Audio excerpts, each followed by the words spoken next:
Listen to the wind in the junipers and the tales of the shifting, whispering sands. Hello again. I'm Mike Pickett. Today I want to talk about the projections on Bitcoin and what we can expect to see in the future.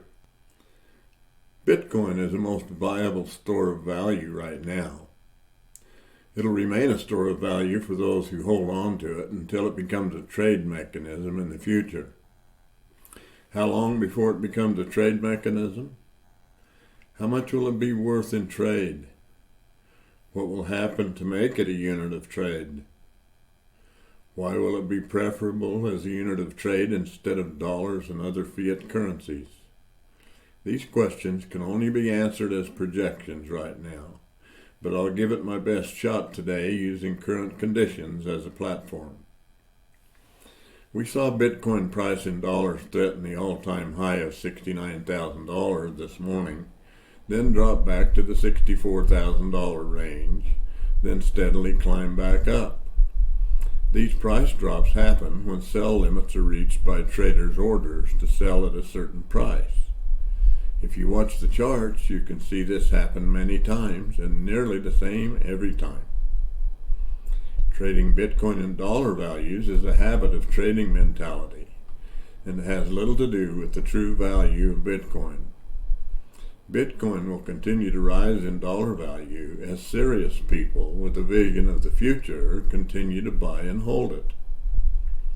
I don't worry about the traders or the exchange-traded funds or the BlackRocks or the Fidelities. Buyers of ETFs will learn soon enough that their ETFs are not convertible for anything other than dollars. When Satoshis are traded for goods and services, they will sell their ETFs, buy Bitcoin, and hold it in private custody to be used to buy anything they want. Bitcoin and dollars are opposites. The same with gold. It isn't Bitcoin that causes this volatility, it's the dollars. Dollars are inflationary, while Bitcoin is not. Although it can't be seen yet, the only thing that will matter when commodities are purchased in Bitcoin is the value of Bitcoin in Bitcoin. Dollars will play into Bitcoin trading only as an option, not as a value mechanism. Dollars are inflationary because there is no limit set for the supply. Keynesian economics provides no limit to the debt that is put in place when dollar supplies are created out of nothing. A lot of this started with wars. Wars have been fought with not the money to back them up, and so there had to be debt created in order to pay for the wars.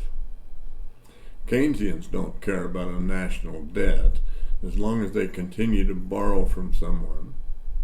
When the lenders dry up because of low returns in comparison to inflation and for lack of confidence in the ability of the country to pay, liquidity dries up and the currency finally becomes worthless.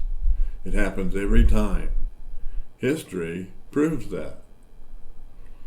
Bitcoin is deflationary because it has a limited supply of 21 million Bitcoin.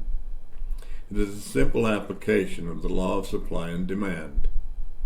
A single Bitcoin can be divided into 100 million parts called Satoshis.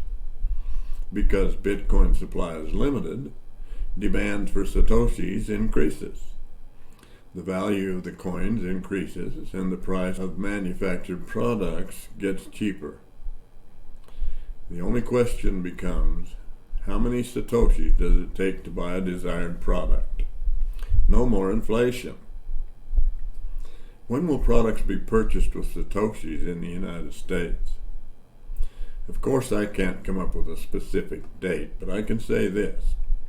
It will begin when Keynesian economics and the dollar are finally abandoned by the government in favor of a central bank digital currency, or Bitcoin as a better option, and people reject the idea of a central bank digital currency control mechanism in favor of private custody and a peer-to-peer trading option called Bitcoin. This will happen very quickly, maybe even this year. Merchants and consumers should prepare for it now.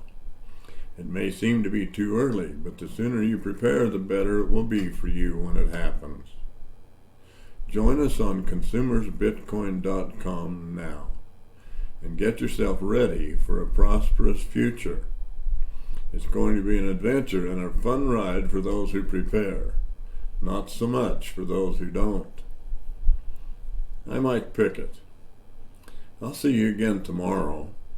In the meantime, stay righteous and sleep peacefully tonight, knowing that your savings are in your own custody. Listen to the wind in the junipers and the tales of the shifting, whispering sands. Wild horses on the run into the setting sun and the smell of the leather in his hand.